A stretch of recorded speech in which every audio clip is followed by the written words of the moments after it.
Guys, आज मैं तुम्हें ऐसे पनवेल के स्पाइडरमैन से मिलाने वाला हूँ जिसको देखने के बाद तुम्हें बस यही कहोगे, स्पाइडरमैन। इस दुनिया में हर चीज खत्म हो सकती है लेकिन इनके स्क्रिप्ट राइटर के नशे कभी खत्म नहीं होंगे। मतलब तुमने कभी सोचा है यूएस की पुलिस किसी की छत पे अंडे लेके जा रही है और वो भी गिर जाए, अभी तुम देखना गांव में स्पाइडरमैन भी आ जाएगा। कुछ भी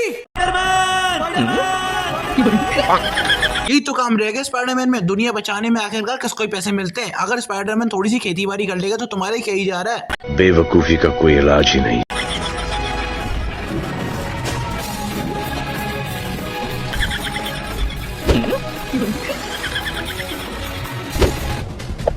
इस वीडियो को देख के गाली तो हम लोग दे या नहीं दे मुझे पता नहीं, लेकिन न्यूटन पापा ऊपर से जरूर दे रहे होंगे क्योंकि इन लोगों ने ग्रेविटी की जो कुतिया मारी है वो मैं क्या ही बताऊं तुम्हें।